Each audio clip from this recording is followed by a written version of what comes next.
નમો લોહે સૌહરિહંતાનમ નમો લોહે સૌદાનમ નમો લોહે સૌહાયરિયાનમ નમો લોહે સૌજાયાનમ નમો લોહે સૌત્રિકાળવતી સાવનમ ઓમકારમિંદુ સંયુક્ત નિત્યમ ધ્યાયંતિ યોગિન કામદમોક્ષદો શ્રી ઓંકારાય નમો નમઃ મંગળમ ભગવાન મંગળમ કુટુંબોની મંગળમ કુંકુંડારીઓ જૈન્દ્રમો સુમંગળમ નમઃ સમયસ્થાનાય સ્વાનુભૂત્યા ચકાસ્તે ચિત્તવાય ભવાય સર્વમાં કૃપાઓ નિરુધની દાતા. નિયમસાર ભગવાન કુંકુંડાચાર્ય રચિત નિયમસાર તથા મુનિવર પદ્મપ્રબલધારી દેવ રચિત તાત્પર્ય વૃત્તિ ટીકા એનો સ્વાધ્યાય ચાલે છે. એમાં 9મો અધિકાર પૂરો થવા આવ્યો છે. પરમ સમાધિ અધિકાર એની ગાથા 131 અને 132નો સ્વાધ્યાય આપણે શરૂ કર્યો છે.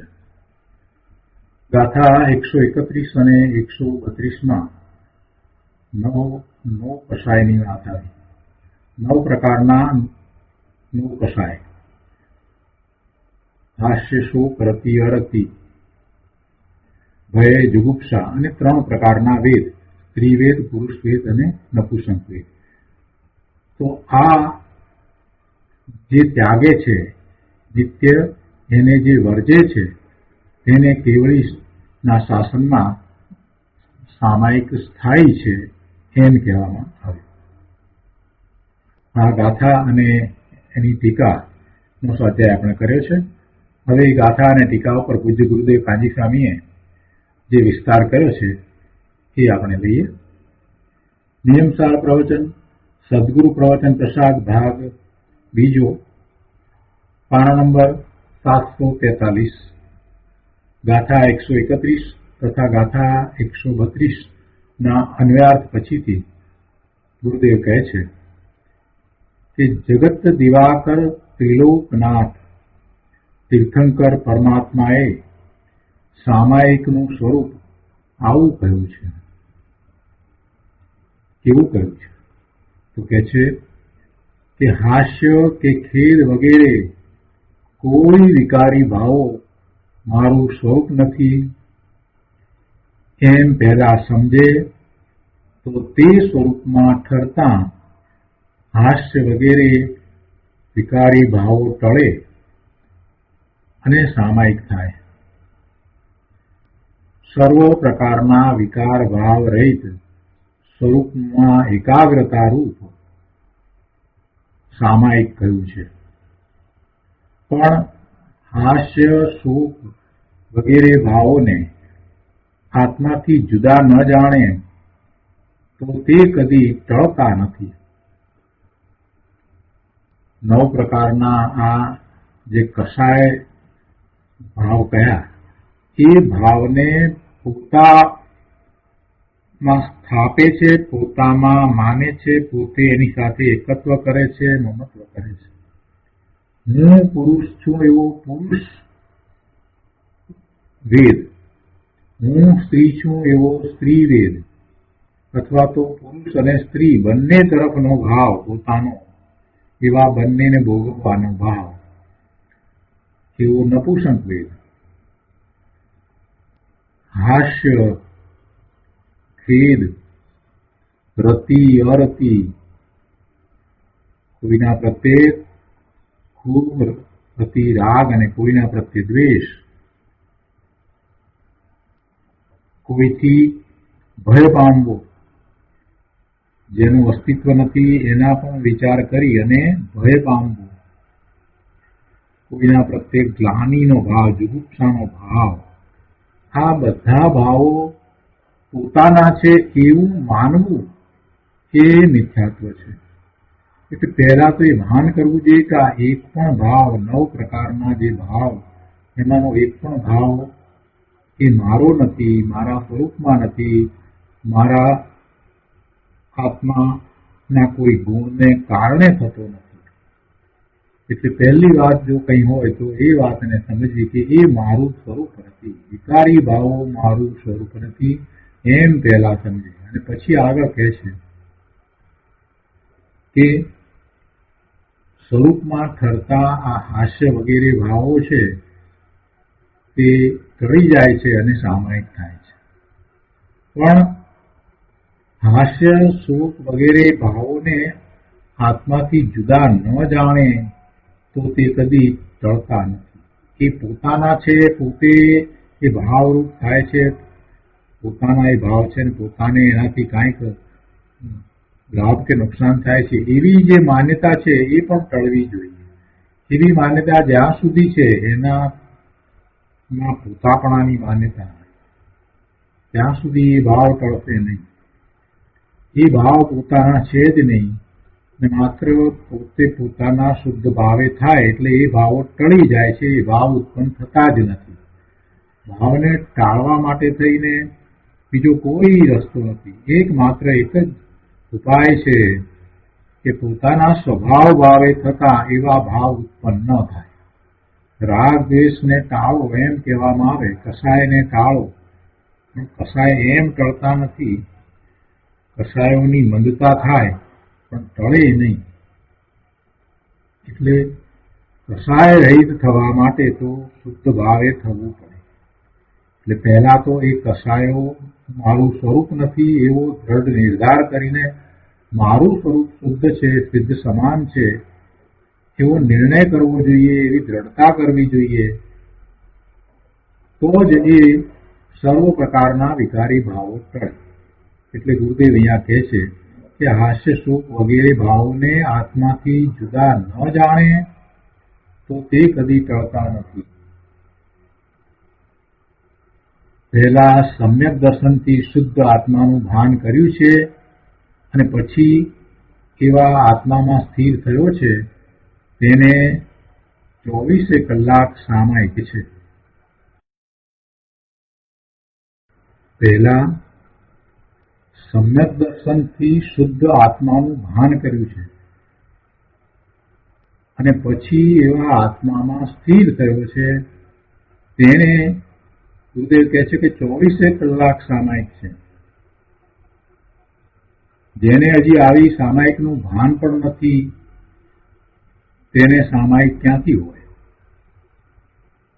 હજી તો જે ઈશ્વરને કર્તા માને છે, ઈશ્વર કર્તા, ઈશ્વર જગતનો કર્તા, જગતના બધા કાર્યો ઈશ્વરની ઈચ્છા પ્રમાણે થાય, ઈશ્વરની ઈચ્છા વિના એક પાંદડું પણ હલે નહીં, આવી માન્યતા હિન્દુમાં આવી માન્યતા છે. બધા જ મોટાભાગના આસ્તિક દર્શનોની અંદર આવી જ માન્યતા છે કે એક જગતનો કર્તા ઈશ્વર છે અને જગતનો કર્તા એટલું જ નહીં પણ એનું નિયમન કરનારો પણ ઈશ્વર છે. એટલે જગતનો કર્તા હર્તા નિયામક કોઈ એક ઈશ્વર છે એવી જેને માન્યતા પડી છે એને તો સામાયિક થાય નહીં. એ જ રીતે વર્તમાનમાં જૈનોને એવી માન્યતાઓ થઈ ગઈ છે, પોતાની જાતને જે જૈન કહેવાવે છે, શાસ્ત્રના અભ્યાસ નથી, વસ્તુ સ્વરૂપને જે સમજતા નથી, એ લોકોને એવી માન્યતા થઈ ગઈ છે કે કર્મ બધું કરે, કર્મ બધું કરે, કર્મને કારણે જ શુભ કે અશુભ ભાવ થાય અને કર્મને કારણે જ ભવના ભ્રમણ થાય. એટલે પોતે તો સાવ નિર્માલ્ય થઈ ગયું. પોતે ભગવાન આત્મા જ્ઞાન સ્વરૂપ છે, આનંદ સ્વરૂપ છે, સુખ સ્વરૂપ છે, એને માનતા નથી પણ કર્મને માને કે કર્મ બધું કરે, અમે તો કાંઈ કરતા નથી, કર્મને કારણે બધું થાય, અમે તો કાંઈ કરી શકીએ નહીં. આવી ઊંધી માન્યતા જે લઈને બેઠા છે એને પણ સામાયિક હોય.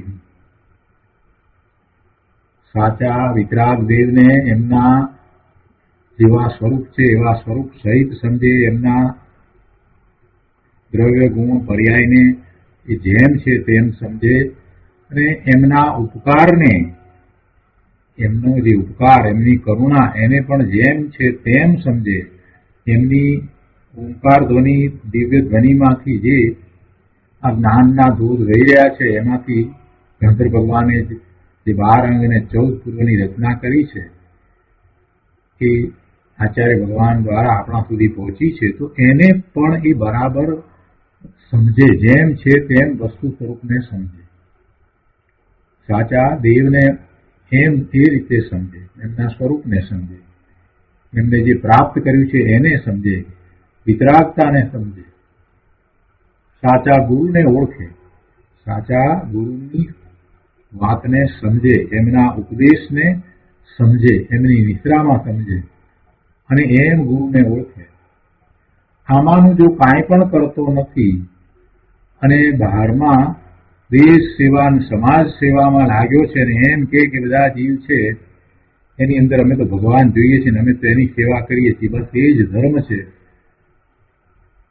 તો એ રાગી મિથ્યાદ્રષ્ટિ અનંતકાળ સુધી રખડવાનો છે. એને તો એકમાત્ર પોતાનું અભિમાન પોષવું છે, અમે સેવા કરનારા છીએ એવું અભિમાન પોષવું છે. એમાં એનો રાગ છે, એમાં જ એને રાગ છે.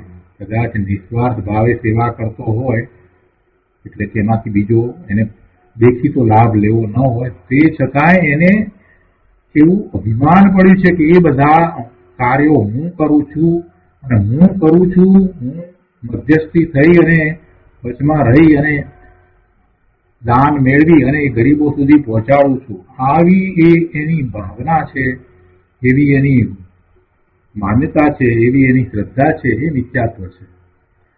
કેમ કે એ તો ભગવાન આત્મા છે, કોઈ દ્રવ્ય બીજા દ્રવ્યનું કાંઈ કરી શકતું નથી, પરદ્રવ્યને એ સ્પર્શી શકતો નથી, દાનના પૈસાને એ લઈ શકતો નથી ને એ બીજાને પહોંચાડી શકતોય નથી.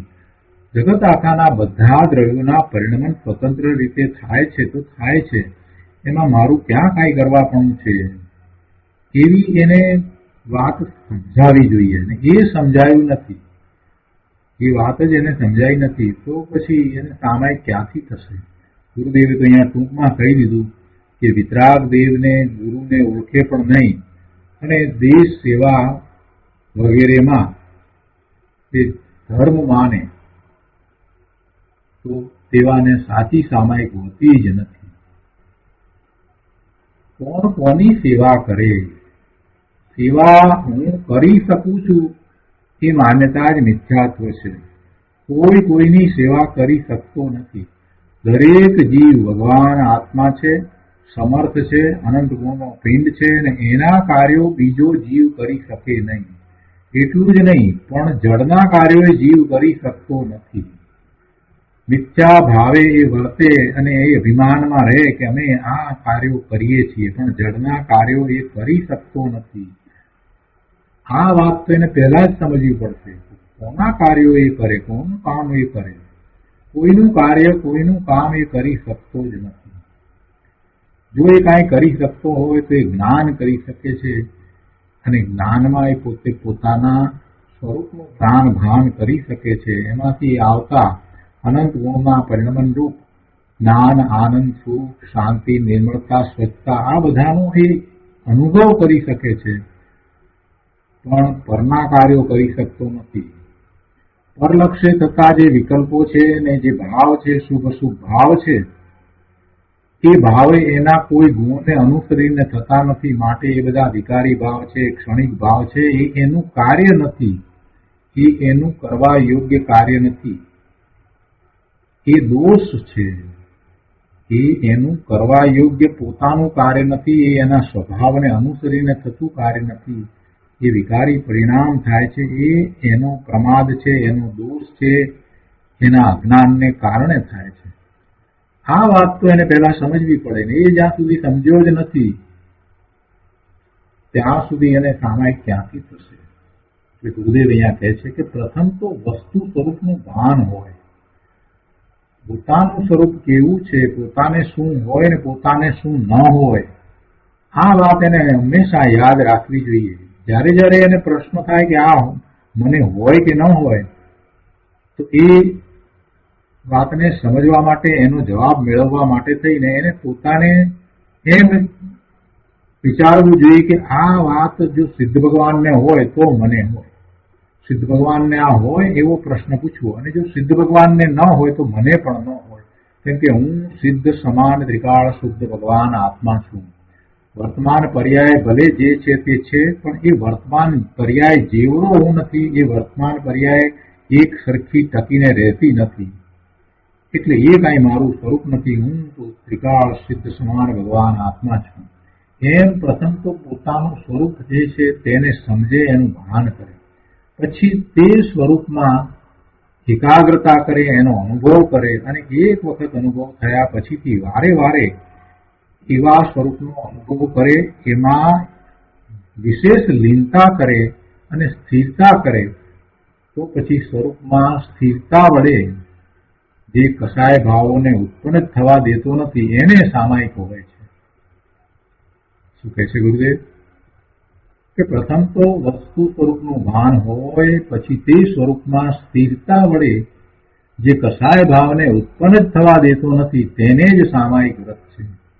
કેવળી ભગવાનના શાસનમાં આવું સામાયિકનું સ્વરૂપ કહ્યું છે. એ જ સમાધિનું સ્વરૂપ છે.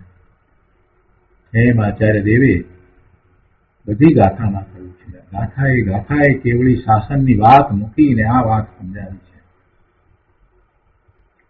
એના અર્થમાં ગુરુદેવ કહે છે કે આ નવનો કસાયના વિજય વડે પ્રાપ્ત થતા સામાયિક ચારિત્રના સ્વરૂપનું કથન છે. નવનો કસાયના વિજય વડે, નવ પ્રકારના મોહ કસાય એની ઉપર વિજય મેળવતા જે સમ્યક ચારિત્ર પ્રગટ થાય છે એને સામાયિક ચારિત્ર કહ્યું છે. અને એનું અહીંયા કથન કરવામાં આવ્યું છે. સામાયિક ચારિત્રના સ્વરૂપનું કથન થયું છે કે જે નવનો કસાયના વિજય વડે પ્રાપ્ત થાય છે. જગતમાં અનેક યોદ્ધાઓને જીતે તેને લોકો સુરવીર કહે છે, પણ ખરેખરો સુરવીર કોણ છે? કે જે કસાયને જીતે છે તે સુરવીર. ખરેખરો સુરવીર તો જે આત્માના બળે કસાયોને જીતે તે સુરવીર છે. હાસ્ય, કામ, ક્રોધ, ભય વગેરે કસાયો એ કલંકરૂપ ભાવ છે. એ કસાય ભાવો કલંકરૂપ છે. તે આત્માનો સ્વભાવ નથી, માટે તેને મોહ કર્મજનિત કહેવામાં આવ્યા છે. એ આત્માનો સ્વભાવ નથી એટલે આત્માજનિત નથી, આત્માના સ્વભાવજનિત નથી, આત્માના ગુણજનિત નથી, આત્માના સ્વભાવને કારણે નથી, એને અનુસરીને નથી, એટલે એને મોહ કર્મજનિત કહેવામાં આવ્યા છે. તે કસાય ભાવો હું નહીં, હું તો આનંદ કંદ સ્વરૂપ છું, એવા ભાનપૂર્વક જે તેવા આત્મામાં ઠરે છે તેને જ સામાયિક હોય છે. સ્ત્રીનું શરીર હોય છતાં અંદરમાં ભાન કરે કે અમે તો ચૈતન્ય મૂર્તિ આત્મા છીએ, આ દેહ તે અમે નહીં, આ દેહ તે અમારું સ્વરૂપ નથી. આવા ભાનપૂર્વક અંશે સ્થિરતા કરતા દેશ સામાયિક વ્રત હોય છે. પૂર્ણ સામાયિક વ્રત તો અંતરમાં પૂર્ણ એકાગ્રતા થાય છે ત્યારે થાય છે. એટલે અહીંયા કહે છે કે અંદરમાં ભાન કરે કે અમે આ શરીર રૂપે નથી, અમે તો ચૈતન્ય મૂર્તિ આત્મા છીએ, દેહ તે અમે નહીં, એમ ભાનપૂર્વક અંશે સ્થિરતા કરે તો દેશ સામાયિક વ્રત હોય છે. જેને ભાવમાં સ્ત્રીવેદ હોય પણ શરીર પુરુષનું હોય, એ રીતે એનાથી ઊંધું જેને ભાવમાં પુરુષ વેદ હોય અને શરીર સ્ત્રીનું હોય, સ્ત્રીનું શરીર હોય ને સ્ત્રી વેદ હોય, પુરુષનું શરીર હોય ને પુરુષ વેદ હોય, એ નપુંસક વેદ હોય, તો એ બધા આને એમાં લઈ લીધા છે. તો કે એવા જીવને સ્વરૂપમાં સ્થિરતા વડે સકલ સામાયિક વ્રત હોય નહીં. એવા જીવને કે જેને એવો વેદ વર્તે છે એને એવું હોતું નથી. જેને ભાવમાં સ્ત્રીવેદ હોય પણ શરીર પુરુષનું હોય એવા જીવને સ્વરૂપમાં સ્થિરતા, કેમ કે એને વેદ છે ને, એને ભાવમાં વેદ વર્તે છે, તો એને સામાયિક વ્રત હોતું નથી. પણ એવા ભાવને છોડે અને શરીર ગમે તેવું હોય ભાવમાં નપુંસક વેદ પણ કોઈને હોય, ગમે તે વેદ હોય, પણ એ ભાવને છોડે અને સ્વરૂપમાં ઠરે તો સ્વરૂપમાં ઠરતા તે ભાવ છૂટી જાય છે, તો એનું નામ સામાયિક વ્રત છે. જીવને સ્વરૂપમાં સ્થિરતા વડે સામાયિક વ્રત હોય છે. ગમે તે શરીર હોય, પણ જે 9 પ્રકારના જે કષાય કયા, એમાં 3 પ્રકારના વેદ કયા, તો એ ગમે તે વેદ હોય, જે શરીર છે એવો જ વેદ હોય અને એ શરીર કરતા જુદી રીતે વેદ વર્તતો હોય, જેમ કે નપુંસકને, તો એ વેદને જે છોડે છે, એટલે કે એ વેદ તે હું નહીં, એ સ્ત્રી વેદ પણ નહીં, પુરુષ વેદ પણ નહીં, નપુંસક વેદ પણ નહીં, મારે કોઈ વેદ નથી. એ જ રીતે રતિ પણ નહીં, અરતિ પણ નહીં, રાગ પણ નહીં અને દ્વેષ પણ નહીં, ભય પણ નહીં, કોઈના પ્રત્યે એવો ભય પણ નહીં કે એ કંઈ મારું બગાડી નાખશે, નુકસાન કરશે, કોઈ પ્રત્યે એવો ભયનો ભાવ પણ નહીં, કોઈના પ્રત્યે જુગુપ્સાનો એવો ભાવ પણ ન હોય. એમ સર્વ પ્રકારના 9 પ્રકારના 9 કષાય રૂપ જે ભાવ છે, એ ભાવ જે વિકારી ભાવ છે અને પરિણામ જે છે એ પરિણામ પણ વિકારી પરિણામ છે, જેને કારણે બંધ પડે છે, તો એ બધાથી રહિત પોતાના સ્વરૂપમાં એકાગ્રતા રૂપ સામાયિક હોય છે. એટલે અહીંયા કહે છે કે ભાવમાં એ ગમે તે એ હોય તો એ છૂટી જાય અને સ્વરૂપમાં ઠરે તો તે ભાવ પછી ઉત્પન્ન જ થતો નથી અને એનું નામ સામાયિક છે. એટલે એ અપેક્ષાથી અહીંયા વાત કીધી છે કે આ વ્યવહારથી ભાવમાં સ્ત્રીવેદ હોય અને જે એ પ્રમાણે કોઈ પણ શરીર હોય, સ્ત્રીનું શરીર પણ હોય કે પુરુષનું શરીર પણ હોય, તો પણ એવા જીવને પણ સ્વરૂપમાં સ્થિરતા કરે તો સ્થિરતા વડે સામાયિક વ્રત થઈ જાય, એટલે પછી પેલો વેદનો ભાવ છે છૂટી જાય. અહીંયા જે કહ્યું છે ને એને આ રીતે સમજવાનું છે. અહીંયા કોઈને લાગે કે આમાં ભૂલ નથી, ગુરુદેવે અહીંયા કેટલીક વાતને ધ્યાન રાખી છે કે બહારમાં ગમે તે પર્યાય હોય, સ્ત્રીની પર્યાય, પુરુષની પર્યાય અને સ્ત્રીની પર્યાય છે તો એવો વેદ પણ હોય, પણ જો એ પોતાના સ્વરૂપને ઓળખીને સ્વરૂપમાં સ્થિરતા કરે તો એને સામાયિક વ્રત હોય. પણ એવી સ્થિરતા ન કરે અને જે વેદ છે તે વેદમાં રાચી રહે તો એને સ્વરૂપમાં સ્થિરતા થાય નહીં અને સામાયિક વ્રત પણ ન થાય. એટલે જેને ભાવમાં ત્રિવેદ હોય પણ શરીર પુરુષનું હોય, પણ એ આત્માના સ્વરૂપને સમજી જાણી અને પછી પોતાના સ્વરૂપમાં સ્થિરતા કરે તો એવી સ્થિરતા વડે સકલ સામાયિક વ્રત હોય છે. ભાવમાં નપુંસક વેદ પણ હોય, પણ એ છતાંય એને ગૌણ કરીને, જે વેદ છે એને ગૌણ કરીને પોતે પોતાના સ્વરૂપને ઓળખીને જાણીને પોતાના સ્વરૂપમાં ઠરે તો પોતાના સ્વરૂપમાં ઠરતા તે ભાવ છૂટી જાય છે, તેનું નામ સામાયિક છે. બીજી વાત પણ સાથે એ જ છે કે હું સ્ત્રી છું, હું પુરુષ છું, એવી પર્યાય બુદ્ધિ જો રહેશે અને પર્યાય બુદ્ધિમાં જ રહ્યો છે અને દ્રવ્ય દ્રષ્ટિ કરતો જ નથી કે પોતે દ્રવ્યથી ત્રિકાળ જ્ઞાન સ્વરૂપ ભગવાન આત્મા છે, એમ દ્રવ્ય દ્રષ્ટિ કરતો નથી, તો એ સ્વભાવમાં એકાગ્રતા નહીં કરી શકે અને સ્વભાવમાં એકાગ્રતા ન થતા એને પછી કોઈ સામાયિક થતું નથી. પણ પોતાની વર્તમાન પર્યાય, પોતાની જે દશા, એ દશાને ગૌણ કરીને પોતાની જે ત્રિકાળ રહેતી દશા એટલે કે દ્રવ્ય દ્રષ્ટિ કરીને, દ્રવ્ય તરીકે હું ભગવાન આત્મા જ્ઞાન સ્વરૂપ છું અને વર્તમાન પર્યાયમાં આ સ્ત્રી પણ છે કે આ પુરુષ પણ છે, તો એવી હું સ્ત્રી, હું પુરુષ વગેરે પર્યાય બુદ્ધિ, એ પર્યાય બુદ્ધિને ટાળીને દ્રવ્ય મારું ત્રિકાળ શુદ્ધ જ્ઞાન સ્વરૂપ છે એવો હું ભગવાન આત્મા સિદ્ધ સમાન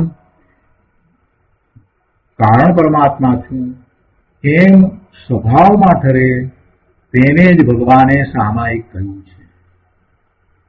એટલે દરેક વાતને અહીંયા જેમ છે તેમ સમજવાની છે.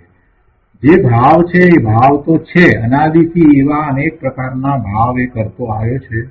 જે ગતિ મળી એ ગતિ સાથે એને એકત્વ કરીને એવા જ ભાવ કર્યા છે.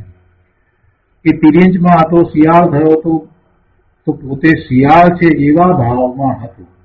એ સિંહ થયો ત્યારે પોતે સિંહ છે એવા ભાવમાં હતું. તો સિંહ છે એવા ભાવમાં હોવા છતાં એ પોતે જ્ઞાન સ્વરૂપ છે એવા ભાવે થઈ અને સમ્યક્ત્વ પ્રગટ કરી શકે છે. સિંહના ભાવમાં પણ સમ્યક્ત્વ થાય છે. કોઈને એમ લાગે કે કેવી રીતે થતું હશે? શબ્દોની ત્યાં જરૂર નથી, શબ્દો અને વિકલ્પોની ત્યાં જરૂર નથી. પોતે કોણ છે આ બધાથી પોતે જુદો છે અને આ જે છે એ પોતાનું સ્વરૂપ નથી. આટલી વાત જેને પકડાઈ જાય છે એને સમ્યક્ત્વ થઈ જાય છે. મહાવીર સ્વામી ભગવાન થયા, એ તીર્થંકર થયા, એ ભાવની પૂર્વે 10મા ભાવમાં સિંહના ભાવમાં એમને સમ્યક્ત્વ થયું. એટલે જે વખતે સમ્યક્ત્વ નહોતું થયું એ વખતે તો મિથ્યાત્વ હતું ને મિથ્યાત્વ વખતે તો એવો ભાવ હતો, પોતે સિંહ છે એવો જ ભાવ હોય. એવી જ રીતે કોઈ પણ મિથ્યા દ્રષ્ટિને પોતે સ્ત્રી છે કે પુરુષ છે કે એ ભાવ હોય, પણ જો એ પોતાના સ્વરૂપને જાણી, પોતાના સ્વરૂપને જેમ છે તેમ યથાતથ્ય જાણી અને પોતાના સ્વરૂપમાં એકાગ્રતા કરે, સમ્યક્ત્વ પ્રગટ કરે અને એમાં પછી વિશેષતાથી સ્થિરતા કરે તો પછી પેલો ભાવ ક્યારેય ઉત્પન્ન થતો નથી. કયો ભાવ? વર્તમાન પર્યાયનો ભાવ, સ્ત્રી હોવાનો ભાવ, પુરુષ હોવાનો ભાવ કે નપુંસક હોવાનો ભાવ પછી ઉત્પન્ન જ થતો નથી. એટલે બે વાતને સાથે રાખવાની છે. એક વાત તો એ કે વર્તમાન પર્યાયને ગૌણ કરવી, પર્યાય બુદ્ધિને ટાળવી. હું પુરુષ એ બુદ્ધિને ટાળવી. હું ભગવાન આત્મા, હું જ્ઞાન સ્વરૂપ. ભગવાન આત્મા જ્ઞાન સ્વરૂપને કોઈ વેદ નથી, કોઈ દ્વેષ નથી, કોઈ ક્રોધ નથી, માન નથી, માયા નથી, કોઈ રાગ નથી, એને રતિ નથી, અરતિ નથી, કાંઈ નથી. એવો ભગવાન આત્મા. તો વર્તમાન જે પર્યાય છે એની સાથે એકત્વ છે, એને પહેલા તો એને તોડવું જ પડે કે એ હું નથી, મારું સ્વરૂપ તો ત્રિકાળ શુદ્ધ છે. એટલે પર્યાય બુદ્ધિને આ રીતે ટાળીને દ્રવ્ય બુદ્ધિ કરવી અથવા તો દ્રવ્ય દ્રષ્ટિ કરવી કે હું જ્ઞાન સ્વરૂપ છું અને જે જ્ઞાન સ્વરૂપ છે એને પુરુષપણું, સ્ત્રીપણું, નપુંસકપણું નથી, એને રતિ નથી, અરતિ નથી, એને ભય નથી, જુગુપ્સા નથી. જે જ્ઞાન સ્વરૂપ છે એને કાંઈ નથી. એમ જે નથી એનો નિષેધ કરવો અને જે છે એનો સ્વીકાર કરવો. આવો પુરુષાર્થ વારંવાર કરવાથી એ પર્યાય બુદ્ધિ ટળે અને પછી સાથે ને સાથે હું જે છું એની દ્રઢતા વધારતા એવો પુરુષાર્થ ઉપડતા સ્વરૂપનો અનુભવ થાય. અને સ્વરૂપનો એકવાર અનુભવ થયા પછીથી સ્વરૂપમાં ઠરે તેને જ ભગવાને સામાયિક કહ્યું છે.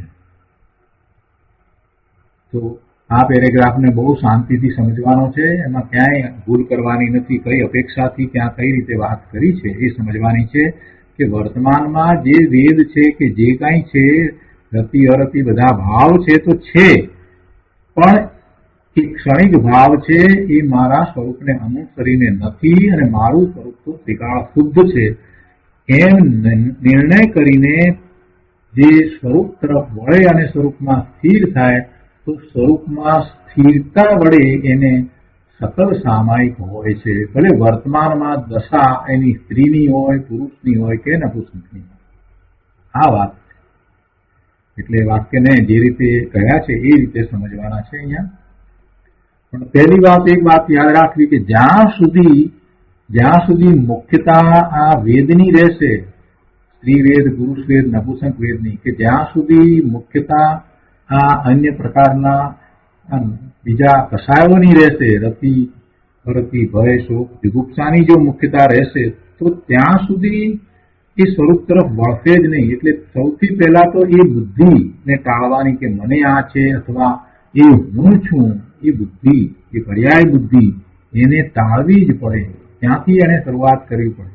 અને પર્યાય બુદ્ધિને એમને નહીં ટાળી શકાય. એને માટે થઈને અવલંબન એને દ્રવ્યનું જ લેવું પડે. પોતાનું દ્રવ્ય ત્રિકાળ શુદ્ધ છે એવા અવલંબન લઈને એ પર્યાય બુદ્ધિને ટાળશે. એ વાત સાથે થશે. આ પુરુષાર્થની રીત છે. અહીંયા આગળ કહે છે કે હાસ્ય કરવું, ખુશી થવું તે પણ વિકાર છે. કેમ કે ભગવાન આત્મામાં એ નથી. ભગવાન આત્મા તો સદાય આનંદ સ્વરૂપ છે, સુખ શાંતિ સ્વરૂપ છે. એટલે જેને સમ્યક થયું છે એને તો પ્રસન્નતા હોય છે. એને તો પ્રસન્નતા હોય છે. ક્ષણિક શોક અને ક્ષણિક હાસ્ય ને આવું બધું નથી હોતું. એ તો હંમેશા પ્રસન્ન હોય છે. પોતાના સ્વરૂપના અનુભવમાં જે આવ્યો એવા અનુભવીને તો સદાય પ્રસન્નતા હોય છે. શાંત ભાવ હોય છે, પ્રસન્ન. અને ધર્મ પ્રત્યે એક વિશિષ્ટ ભાવ હોય છે. ધર્મની પ્રવૃત્તિ માટેનો વિશિષ્ટ ભાવ હોય છે. એટલે સમ્યક્ત્વ જે છે એને તો એવો ભાવ હોય. આ હાસ્ય કરવું, નાની નાની વાતમાં ખુશી થવું અને દુઃખી થવું એ બધો વિકાર છે. એ સ્વરૂપની શાંતિની અંદર તે હોતું નથી. અને જો સ્વરૂપની શાંતિમાં એ કાંઈ થાય તો સમજવું કે સ્વરૂપની શાંતિ એનાથી અણાય છે. સ્વરૂપની શાંતિમાં એ બધું કલંકરૂપ છે. સ્વભાવની શાંતિમાં સ્થિરતા થતા ખરેખર તો એ ભાવો ઉત્પન્ન થતા જ નથી. અને એમ જે સ્વભાવમાં ઠરે છે, સ્વભાવની શાંતિમાં સ્થિર થાય છે, એને એવા ભાવો ઉત્પન્ન નથી થતા. એ જ સાચું સામાયિક છે. એ પ્રમાણે સહજ ચૈતન્યની શ્રદ્ધારૂપ દર્શન સમાધિથી પહેલા વિકાર રહિત સ્વરૂપનો નિર્ણય કરવો તે દર્શન સામાયિક છે. જો ગુરુદેવે વિધિ બતાવી છે. સહજ ચૈતન્યની શ્રદ્ધારૂપ દર્શન સમાધિથી પહેલા વિકાર રહિત સ્વરૂપનો નિર્ણય કરવો. વિકાર રહિત મારું સ્વરૂપ એમ શ્રદ્ધાન કરવું એ દર્શન સામાયિક છે. અને પછી તેમાં લીનતારૂપ પરમ સમાધિથી જે નિશ્ચય રત્નત્રયાત્મક પરમ તપોધન સમસ્ત કસાયોને છોડે છે તેને પરમ સામાયિક નામનું ચારિત્ર છે. આવું સામાયિક તે મોક્ષનું કારણ છે. આ સામાયિકમાં નિશ્ચય રત્નત્રય આવી જાય છે અને તેમાં જ મોક્ષ માર્ગ સમાઈ જાય છે. કેવડી 24માં તીર્થંકરમ પરમ ભટ્ટારક વર્ધમાન મહાવીર સ્વામી નું શાસન અત્યારે પ્રવર્તે છે. અને એમના શાસનમાં આવું સામાયિક સિદ્ધ થયેલું છે. અને અનાદિથી બધા જ કેવડી ભગવાનના શાસનમાં આ જ પ્રકારે સામાયિકની વાત આવી છે. સામાયિક તો પર્યાય છે, છતાં તેને અહીં શાશ્વત કહી છે. કેમ કે તે સામાયિક પ્રગટ્યા પછી ઠેઠ મોક્ષ ફળને આપે છે. એટલે કે મોક્ષ સુધી પહોંચે છે. જેને એવી સામાયિક પ્રગટ થઈ છે એને પછી પૂર્ણ મોક્ષની દશા ફળ પ્રાપ્ત થાય છે. એટલે એ અપેક્ષાથી એને શાશ્વત થઈ છે. તો એ રીતે ગાથા 131 અને ગાથા 132 અહીંયા પૂરી થાય છે. આ ગાથા પછીથી મુનિરાજ પદ્મપ્રધારી દેવ એક કળશ કહે છે. કળશ 218, શ્લોક 218. ત્યજાત એત તત્સર્વં નનુ ન કષાયાત્મકં મુદા સંસાર ત્રિજનિત સુખ દુઃખ આપલીકરમ મહામોહંધાના સતત સુલભમ દુર્લભમ તરમ સમાધૌ નિષ્ઠાનામ વર્તમાન મનસામ. 218મા શ્લોકના અર્થમાં કહે છે કે સંસાર સ્ત્રી જનિત સુખ દુઃખ આવલીનું કરનારું નવ કષાયાત્મક આ બધું એટલે કે નવ કષાય સ્વરૂપ સર્વ વિકાર હું ખરેખર પ્રમોદથી તજું છું. સંસાર સ્ત્રી જનિત, સંસાર રૂપી સ્ત્રીએ જેને જન્મ આપ્યો છે તેવું સંસાર સ્ત્રી જનિત સુખ દુઃખ આવલીનું કરનારું. સુખ દુઃખની આવલી, આવલી એટલે એ વ્યવહાર સમય થયો એટલો સમયનો ગાળો. તો કે છે સુખ દુઃખ આવલીનું કરનારું સંસાર સ્ત્રીએ જેને જન્મ આપ્યો છે એવું આ સુખ દુઃખનું કરનારું નવ કષાયાત્મક, નવ કષાય રૂપ આ બધું એટલે કે આ નવ કષાય સ્વરૂપ સર્વ વિકાર એને હું ખરેખર પ્રમોદથી તજું છું. દુઃખી થઈને તજું છું કે કોઈના દબાણથી તજું છું એમ નહીં, પ્રમોદથી તજું છું. નીચે એક વિશેષ અર્થ આપે છે સુખ દુઃખ આવલી, સુખ દુઃખની આવલી, સુખ દુઃખની પંક્તિ, હારમાળા, એક પછી એક સુખ દુઃખના જે સમયો આવતા જાય છે. નવ કષાયાત્મક વિકાર સંસાર રૂપી સ્ત્રીથી ઉત્પન્ન સુખ દુઃખની હારમાળાનો કરનારો છે. તો કે છે અને હું તજું છું, પ્રમોદથી તજું છું કે જે નવ કષાયાત્મક વિકાર મહામોહ અંધકારને, મહામોહાંધને, જે મોહમાં અંધ થયા છે તેને, જે નવ કષાયાત્મક વિકાર મહામોહાંધ જીવોને, જે મોહમાં અંધ થયા છે એવા જીવોને નિરંતર સુલભ છે અને નિરંતર આનંદિત મનવાળા સમાધિનિષ્ઠ જીવોને અતિ દુર્લભ છે. આ નો કષાય રૂપ વિકાર છે એ મોહમાં જે અંધ છે એવા જીવોને એ સુલભ છે, નિરંતર સુલભ છે, એને તો એ હોય છે. પરંતુ જે નિરંતર સમાધિનિષ્ઠ છે, સમાધિમાં લીન છે એવા જીવોને એ હોતો નથી. શું હોતું નથી? એ નો કષાય રૂપ વિકાર એ સમાધિનિષ્ઠ જીવોને અતિ દુર્લભ છે, એને એ હોતું નથી. તો એનો વિસ્તાર પૂજ્ય ગુરુદેવ પાસેથી સમજીએ. પાના નંબર 745, 218 શ્લોકના અર્થ પછીથી ગુરુદેવ કહે છે કે જેમ વિષયોમાં આસક્ત પતિ કદી સ્ત્રીથી દૂર ખસતો નથી, તેમ અજ્ઞાની વિકારની પ્રીતિવાળો જીવ અનાદિથી સંસાર રૂપી સ્ત્રીને છોડતો નથી, સંસારમાં જ પરિભ્રમણ કરે છે. સમજવા જેવી વાત અહીંયા ગુરુદેવે કહી દીધી છે. પ્રભુ કે છે કે જેમ વિષયોમાં આસક્ત પતિ, વિષયોમાં આસક્ત પતિ કદી સ્ત્રીથી દૂર ખસતો નથી, સ્ત્રીના સંગને છોડતો નથી, તેમ અજ્ઞાની વિકારની પ્રીતિવાળો જીવ, વિકારની પ્રીતિવાળો અજ્ઞાની જીવ અનાદિથી સંસાર રૂપી સ્ત્રીને છોડતો નથી. વિકારની જેને પ્રીતિ છે, વિકારી ભાવે જે રંજિત થઈ જાય છે એવો જીવ એ સંસારને છોડતો નથી, સંસારમાં જ પરિભ્રમણ કરે છે. વિકારમાં આનંદ, ભોગમાં આનંદ, રતિમાં સુખ, ઈચ્છાઓ આકાંક્ષાઓમાં સુખની બુદ્ધિ, જેમાંનું એ ખરેખર કાંઈ ભોગવી શકતો નથી, માત્ર એવા વિકલ્પો અને એવા વિકારી ભાવે પરિણમે છે, પણ ખરેખર એ કાંઈ પરપદાર્થને ભોગવી શકતો નથી. પણ એવી ઈચ્છા આકાંક્ષાઓમાં, તૃષ્ણામાં અને તૃષ્ણામાં એ જીવન પૂરું કરે છે અને ભવના ભ્રમણ કરે છે. એટલે એ સંસારી રહ્યો હતો અને સંસારને ઈચ્છી રહ્યો છે અને સંસારમાં જ રખડે છે.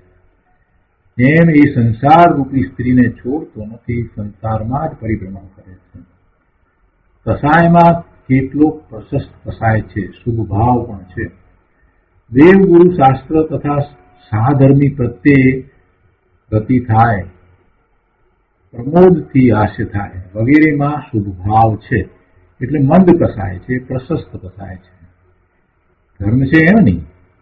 દેવગુરુ શાસ્ત્ર તથા સાધર્મી પ્રત્યે જે રાગ પ્રમોદ વર્તે છે એ બધો શુભ ભાવ છે. તેનાથી સંસારના સુખ મળે, પુણ્યનો બંધ થાય એટલે અનુકૂળતાઓ મળે, પણ ધર્મ ન થાય. નો કસાય તો સંસારના સુખ દુઃખની હારમાળાને ઉત્પન્ન કરનાર છે. તેવા સમસ્ત કસાયોને હું છોડું છું, પ્રમોદથી છોડું છું. એટલે કે તે કસાય વિકારો મારું સ્વરૂપ નથી. મારું સ્વરૂપ આનંદમય છે. તેમાં ઠરીને હું પ્રમોદથી કસાયોને છોડું છું. હું મારા સ્વરૂપમાં ઠરું છું, એટલે મારા સ્વરૂપમાંથી આવતા આનંદના અનુભવમાં છું. એટલે આ બધા કસાયો ઉત્પન્ન થતા નથી. એમ હું મારા સ્વરૂપમાં ઠરી અને પ્રમોદથી કસાયોને છોડું છું. કોઈ દબાણવશ કસાયોને છોડું છું એમ નહીં. તો કસાયો હવે ઉત્પન્ન જ થતા નથી. હું તો આનંદમાં છું. હું તો મારા સ્વરૂપમાંથી આવતા આનંદમાં છું, માટે આ કસાયોને છોડું છું એમ કહ્યું. કસાયો તો ઉત્પન્ન થતા નથી. સ્વભાવના આનંદની લીનતાપૂર્વક કસાયોને છોડું છું. એનો જ્ઞાન દર્શનનો ઉપયોગ ક્યાંક તો હશે ને. એનો જ્ઞાન દર્શનનો ઉપયોગ સ્વભાવમાં હવે ઠર્યો છે, એટલે આ કસાયના પરિણામ થતા જ નથી. જો એનો જ્ઞાન દર્શનનો ઉપયોગ સ્વરૂપને વિશે ઠર્યો ન હોય, એના જ્ઞાન દર્શનના ઉપયોગ ત્યાં એકાગ્રતા નથી કરતા અને એ બહારમાં આવી જાય છે, એટલે પરનું લક્ષ કરે છે, તો એને વિકારી ભાવ થાય છે, શુભ અને શુભ ભાવ થાય છે. એટલે એનો જ્ઞાન દર્શનનો ઉપયોગ જ્યાં સ્વરૂપમાં ઠર્યો છે, તો હવે કોઈ કસાય ઉત્પન્ન થતો જ નથી. એમ એ કસાયને છોડે છે. સ્વભાવના આનંદની લીનતાપૂર્વક કસાયને છોડું છું. મોહાંધ અજ્ઞાની જીવોને, મોહમાં જે અંધ છે એવા અજ્ઞાની જીવોને, એટલે કે મોહ આડે જેને કાંઈ બીજું દેખાતું જ નથી. મોહની આડે એને પોતાનું સ્વરૂપ પણ ભૂલાઈ ગયું છે. પોતાનું જ્ઞાન સ્વરૂપ, પોતાનું સિદ્ધ સમાન સામર્થ્ય, એ બધું એને કાંઈ દેખાતું નથી. પોતાની એવી સિદ્ધ સમાન દશા જે અંદરમાં પડી છે એને એ ઓળખતો નથી. પોતાનું એવું ત્રિકાળી શુદ્ધ દ્રવ્ય કે જેને એક વખત એવી સિદ્ધની પર્યાય થયા પછીથી અનંત કાળ સુધી એવી ને એવી પર્યાય થયા કરે, એવો પોતે ભગવાન આત્મા, આ બધું એને દેખાતું નથી. કેમ કે એ મોહથી અંધ થયો છે. મોહાંધ અજ્ઞાની જીવને કસાય રૂપ વિકાર નિરંતર સુલભ છે. તેને તો ચૈતન્યનું ભાન નથી, તેથી તે કસાયમાં જ ડૂબેલા છે. પણ જેને ચૈતન્યનું ભાન છે અને ચૈતન્યની સમાધિમાં જે ઠર્યા છે, તેવા આનંદિત સંતોને તે કસાય બહુ દુર્લભ છે. એટલે કે એમને હવે કસાય ઉત્પન્ન જ થતા નથી. સ્વરૂપના આનંદમાં લીન સંતોને વિકારની ઉત્પત્તિ થતી નથી. જ્ઞાનીને ચૈતન્ય સ્વભાવ સુલભ છે અને અજ્ઞાનીને ચૈતન્ય સ્વભાવ દુર્લભ છે.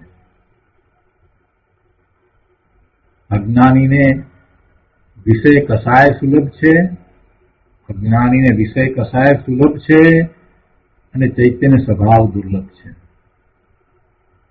જ્યારે જ્ઞાનીને ચૈતન્યનો આનંદ સ્વભાવ એની ખૂબ સમીપતા છે અને એ એને સુલભ છે, જ્યારે એને વિકારની ઉત્પત્તિ બહુ દુર્લભ છે, એટલે એને વિકાર થતો નથી.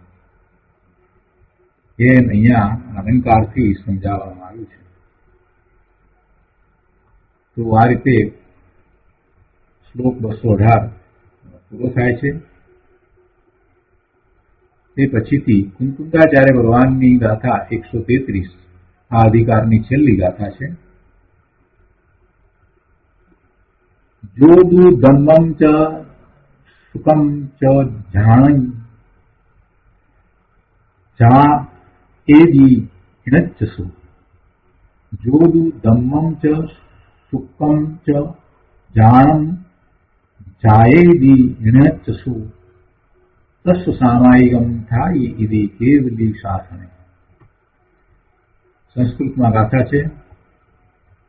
યસ્તુ ધર્મમ ચ શુક્લમ ચ ધ્યાનમ ધ્યાયતિ નિત્યસ્વ તસ્ય સામાયિકમ સાઈ ઇતિ કેવલી શાસને. ગુજરાતીમાં ગાથા છે. જે નિત્ય ધ્યાવે ધર્મ તેમજ શુક્લ ઉત્તમ ધ્યાનને સ્થાયી સામાયિક તેજને દાખ્યું શ્રી કેવળી શાસને. છેલ્લી ગાથા છે, ઉપસંહારની ગાથા છે. એના અન્વયાર્થમાં કહે છે કે ય તું ધર્મમ ચ શુક્લમ ચ ધ્યાનમ નિત્યસ્વ. જે ધર્મ ધ્યાન અને શુક્લ ધ્યાનને નિત્ય ધ્યાયતી, જે ધ્યાવે છે, તસ્ય સામાયિકમ સ્થાયી ઇતિ કેવલી શાસને. તેને સામાયિક સ્થાયી છે એમ કેવળીના શાસનમાં કહ્યું છે. જે ધર્મ ધ્યાન અને શુક્લ ધ્યાનને નિત્ય ધ્યાવે છે. જો વર્તમાનને વિશે ભરત ક્ષેત્રમાં પંચમકાળમાં શુક્લ ધ્યાન તો હવે નથી, ભગવાનના વિરહ પડ્યા, ભગવાનની નિશ્રા રહી નહીં, એટલે હવે કોઈને શુક્લ ધ્યાન થતું નથી. પણ 7મા વંશાંત સુધીની તો દશા હોય છે. એટલે ધર્મ ધ્યાન તો છે. 4થા વંશાને પણ ધર્મ ધ્યાન છે. 4થું, 5મું, 6થું, 7મું એ બધા વંશાને ધર્મ ધ્યાન હોય છે. સાચું ધર્મ ધ્યાન હોય છે. એ છે કે જે ધર્મ ધ્યાન અને શુક્લ ધ્યાનને નિત્ય ધ્યાવે છે તેને સામાયિક સ્થાયી છે એમ કેવળીના શાસનમાં કહ્યું છે. ટીકામાં મુનિરાજ પદ્મપ્રમલધારી દેવ કહે છે કે આ પરમ સમાધિ અધિકારના ઉપસંહારનું કથન છે. આ અધિકાર, પરમ સમાધિ અધિકાર, એનો ઉપસંહાર કરતા આ ગાથા આ ધ્યાનની વાત કરી છે. કહે છે કે જે સકળ વિમળ કેવળ જ્ઞાન દર્શનનો લોલુપ, જે સકળ વિમળ કેવળ જ્ઞાન દર્શનનો લોલુપ એટલે કે સર્વથા નિર્મળ કેવળ જ્ઞાન અને કેવળ દર્શનની તીવ્ર અભિલાષા વાળો, એની ભાવના વાળો, સકળ વિમળ કેવળ જ્ઞાન દર્શનનો લોલુપ એટલે શું?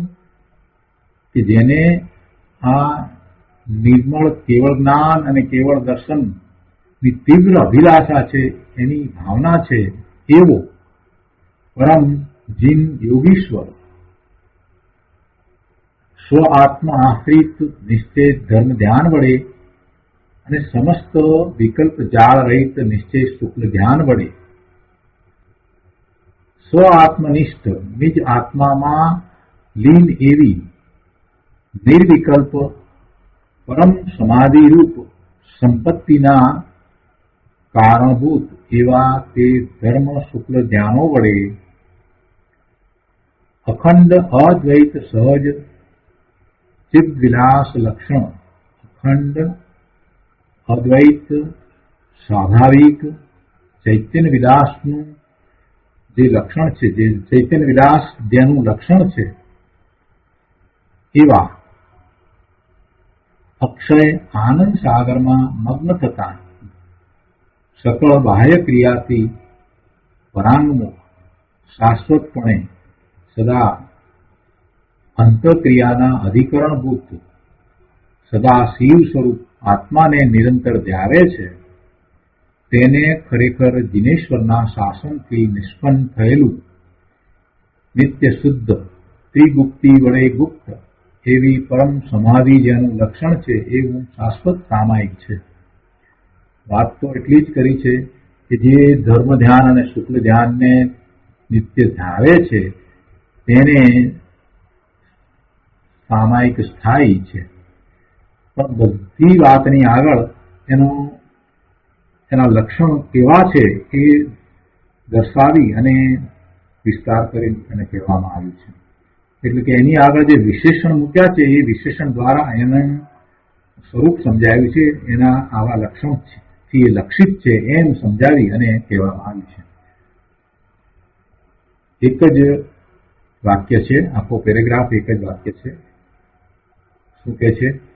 પહેલી વાત તો એ કરી કે સકળ વિમળ કેવળ જ્ઞાન દર્શનનો, એટલે જેને નિર્મળ કેવળ જ્ઞાન અને કેવળ દર્શનની તીવ્ર અભિલાષા છે એવી ભાવના વાળો પરમ જીન યોગીશ્વર એટલે કે મુનિ, જેને કેવળ જ્ઞાન કેવળ દર્શનની ભાવના છે, એની અભિલાષા છે, એવા મુનિરાજ શું કરે છે, કેવા છે, એ બધી વાત હવે લીધી. તો એ શું કરે છે? તો કે એ નિરંતર પોતે પોતાના સ્વરૂપને ધ્યાવે છે, એટલે એમને શાશ્વત સામાયિક રસ હોય છે. પણ એમાં બીજી વાત કેટલીક લીધી કે છે કે એવા એ જીન યોગીશ્વર સ્વ આત્મ આશ્રિત નિશ્ચય ધર્મ ધ્યાન વડે, ધર્મ ધ્યાન કેવી રીતે થાય છે એ વાત કરી. ધર્મ ધ્યાન છે એ સ્વ આત્માને આશ્રય થાય છે. એવા યોગીશ્વર સ્વ આત્મ આશ્રિત નિશ્ચય ધર્મ ધ્યાન વડે, એટલે એવા આત્માના આશ્રય ધર્મ ધ્યાન કરે, અથવા અને જો આ પંચમ કાળના મુનિરાજ નથી અને જો ચોથા કાળના છે, અથવા તો એવા મુનિરાજ મહાવિદ્ય ક્ષેત્રમાં છે, તો એમને તો શુક્લ ધ્યાન પણ હોય. એટલે કે છે કે અને સમસ્ત વિકલ્પ જાળ રહિત નિશ્ચય શુક્લ ધ્યાન વડે, એટલે કાં તો આ ધર્મ ધ્યાન વડે અથવા તો આ શુક્લ ધ્યાન વડે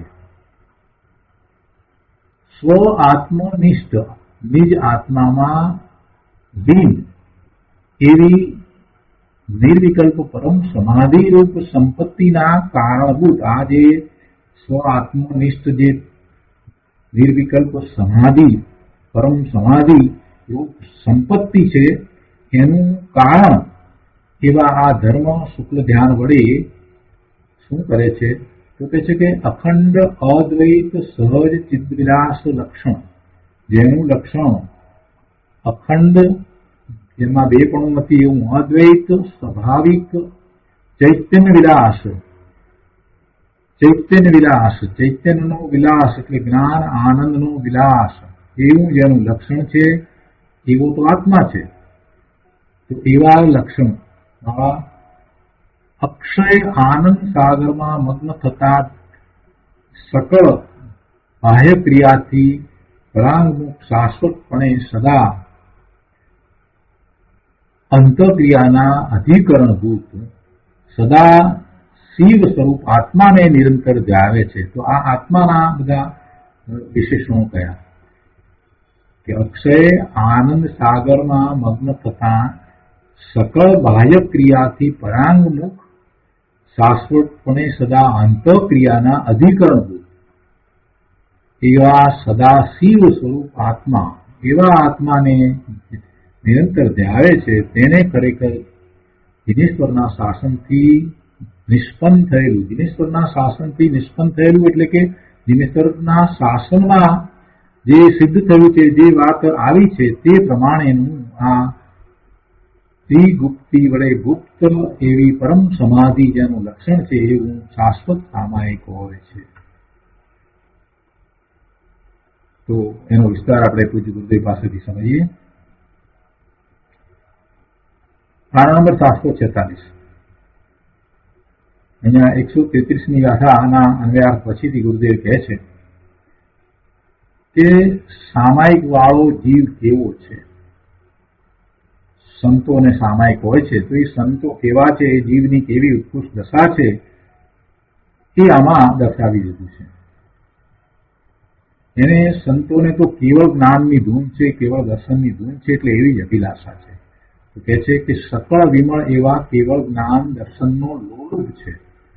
જો એની લોલુપતા કેવી છે, લોલુપતા કહેતા એની જ અભિલાષા છે, એ સિવાય બીજી કોઈ તરફ દ્રષ્ટિ જતી જ નથી, બીજી કોઈ ઈચ્છા આકાંક્ષા થતી જ નથી, એની જ ભાવના વાળા છે. સકળ વિમળ એવા કેવળ જ્ઞાન દર્શનનો લોલુપ છે, તેની જ ભાવના વાળો છે. સર્વજ્ઞતાની જ તીવ્ર અભિલાષા છે. આમાં સર્વજ્ઞની પ્રતીત પણ આવી ગઈ. પોતાને સમ્યક્ત્વ થયું છે ત્યારે પોતાની સર્વજ્ઞતાનો અંશ એને પ્રગટ થઈ જ જાય છે. અને જેને સર્વજ્ઞતાનો એવો અંશ પ્રગટ થયો છે એ સર્વજ્ઞને પણ બરાબર જેમ છે તેમ જાણે છે.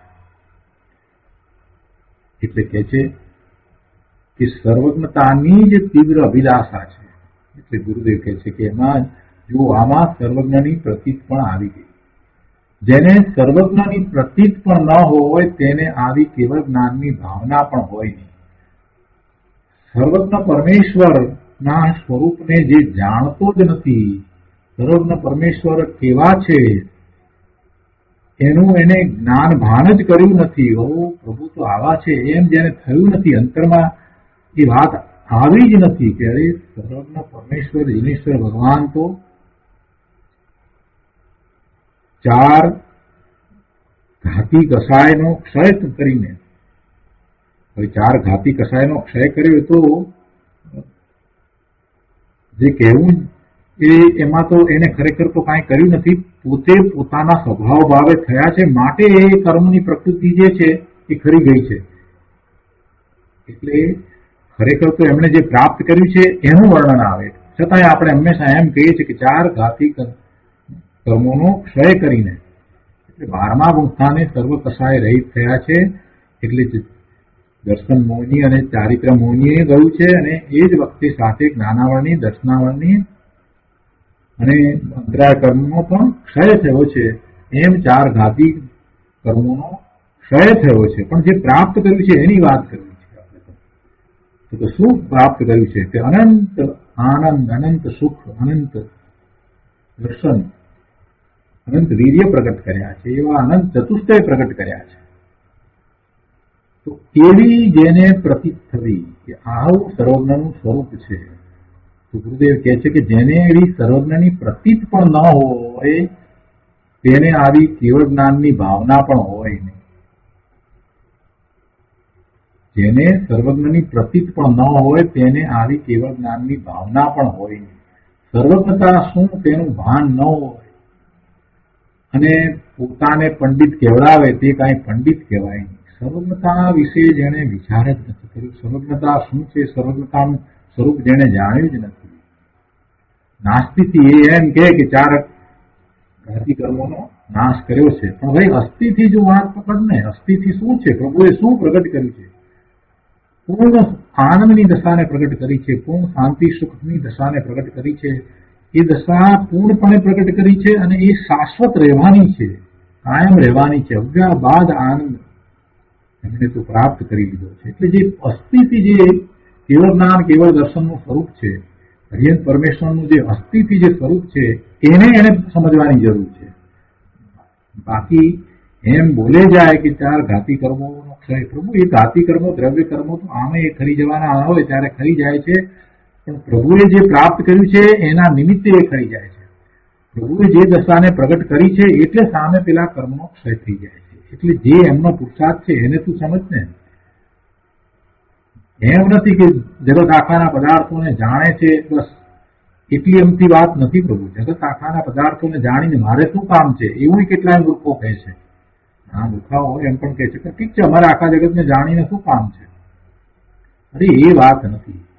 એ તો માત્ર એમનું સામર્થ્ય દર્શાવ્યું છે. જ્ઞાન અપેક્ષાએ અર્યંત પરમેશ્વરનું સામર્થ્ય દર્શાવ્યું કે એમને આ સર્વજ્ઞતા પ્રગટી છે તો એ જગત આખાના બધા પદાર્થોની, ત્રણેય કાળની બધી પર્યાયને એક સમયમાં યુગપત જાણે છે એવી સર્વજ્ઞતા સહિત છે. એ તો સામર્થ્ય બતાવ્યું, જ્ઞાનનું સામર્થ્ય બતાવ્યું, જ્ઞાનના ઉઘાડનું સામર્થ્ય દર્શાવ્યું છે. પણ એટલી એમથી વાત નથી પ્રભુ. એના સિવાય શું પ્રાપ્ત કર્યું છે? અનંત જ્ઞાન, અનંત દર્શન, અનંત આનંદ, અનંત સુખની પ્રાપ્તિ કરી છે. જે દશા શાશ્વત રહેવાની છે. હવે ફરીને સંસાર અવસ્થા થવાની જ નથી. આ જે પ્રાપ્તિ છે એની વાત કરવાની છે. એટલે એ જે સમજ્યા જ નથી એને સર્વજ્ઞની પ્રતીત નથી. એટલે ગુરુદેવ કહે છે કે સર્વજ્ઞતા શું તેનું ભાન ન હોય અને પછી પોતે પોતાને પંડિત કહેવડાવે, એથી કાંઈ પંડિત થતો નથી અને એને કાંઈ સામાયિક પણ હોતું નથી, એને સાધુ પણ હોય નહીં. સર્વજ્ઞતાને જે સમજ્યો નથી, સર્વજ્ઞ પરમેશ્વરના સ્વરૂપને જે સમજ્યો નથી, અસ્તિત્વ એમનું કેવું છે, એમને શું પ્રાપ્ત કર્યું છે, શું મેળવ્યું છે, કઈ દશાને પ્રાપ્ત કરી લીધી છે, એ વાતને એને ખૂબ સમજવાની જરૂર છે. ત્યાં સુધી એને મહાત્મા આવે સર્વજ્ઞતા મહાત્મા ના આવે.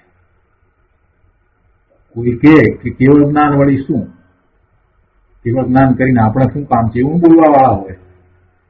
અરે ભગવાન, તને વાત હજી સમજમાં જ આવી નથી. જ્ઞાનની મુખ્યતાથી વાત કહીએ કે કેવળ જ્ઞાન કહીએ, પણ એ વખતે શું છે, જેમ કેવળ જ્ઞાન છે એવું કેવળ દર્શન પણ છે, અને કેવળ આનંદ પણ છે, અને કેવળ સુખ પણ છે, કેવળ શાંતિ પણ છે, અને કેવળ નિર્મળતા પણ છે, ને કેવળ સત્તા પણ છે. બધું જ છે, પૂર્ણપણે છે. કેવળ કહેતા પૂર્ણપણે છે, એ જ છે.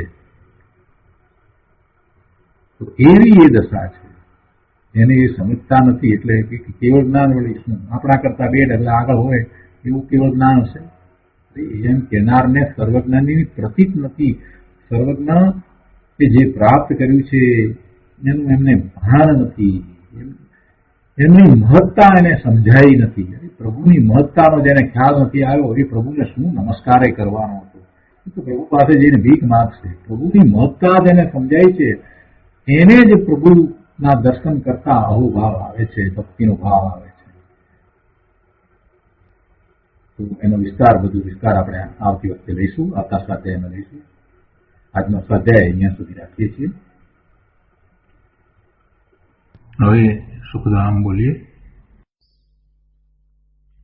સુખધામ અનંત સુસંત ચરી દિન રાત રહે તદ ધ્યાન મહી પ્રકાંતિ અનંત સુધામય છે પ્રણમુ પદ તે વરતે જયતે પ્રણમુ પદ તે વરતે જયતે